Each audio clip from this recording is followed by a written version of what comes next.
বর্ষবরণের মূল অনুষ্ঠান স্থল রমনা বটমূলে জঙ্গি হামলার পুনরাবৃত্তি ঠেকাতে পর্যাপ্ত ব্যবস্থা নেওয়া হয়েছে বলে জানিয়েছেন স্বরাষ্ট্র প্রতিমন্ত্রী আসাদুজ্জামান খান কামাল।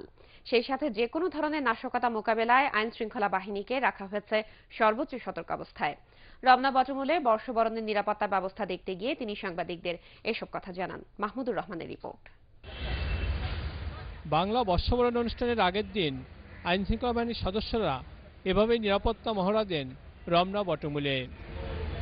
পুলিশ র্যাবের পাশাপাশি ডিবির প্রশিক্ষিত সোয়াট টিমের সদস্যরা রমনা বটমূলকে ঘিরে নিরাপত্তা বলয় গড়ে তোলে।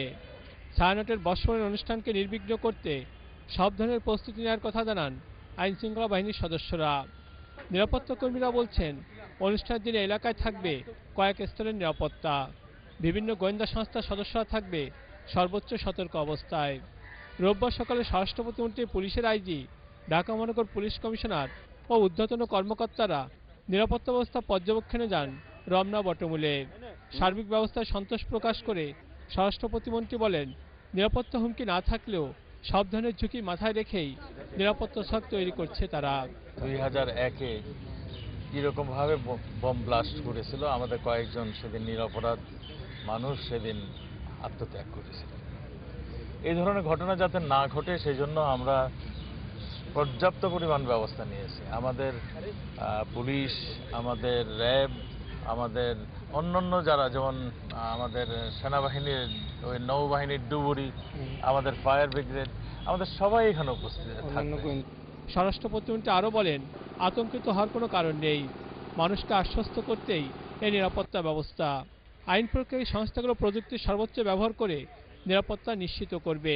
আমরা কনফিডেন্ট এবারও হবে না। নগরবাসীরা স্বচ্ছন্দে এখানে আসবে, তাদের মনের আনন্দে এখানে ঘুরে বেড়াবে, গান শুনবে, কেউ বা তাদের আত্মীয় স্বজন নিয়ে আসবে।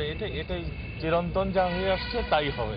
আমরা আশা করি যে এখানে সে ধরনের নাশকতামূলক যে প্রচেষ্টা, সেটাকে আমরা নিয়ন্ত্রণ করার জন্য আমরা যথেষ্ট পরিমাণ সজাগ রয়েছি। বর্ষবরণের দিন রমনা বটমূলের মূল অনুষ্ঠানস্থল প্রবেশের সকল গেট ও আশপাশের রাস্তায় সন্দেহভাজনদের গতিবিধি পর্যবেক্ষণে পুলিশের র্যাবের অর্ধশতাধিক ক্লোজ সার্কিট ক্যামেরা সচল থাকবে। বিস্ফোরক শনাক্ত করতে আজও র্যাবের ডগ স্কোয়াড থাকবে প্রস্তুত। আকাশপথে টহল দেবে র্যাবের হেলিকপ্টার। এছাড়া ঢাকা বিশ্ববিদ্যালয়ের টিএসসি চত্বর, চারুকলা ইনস্টিটিউট ও ধানমন্ডির রবীন্দ্র সরোবরেও থাকবে কঠোর নিরাপত্তা। মাহমুদুর রহমান, এটিএন বাংলা, ঢাকা।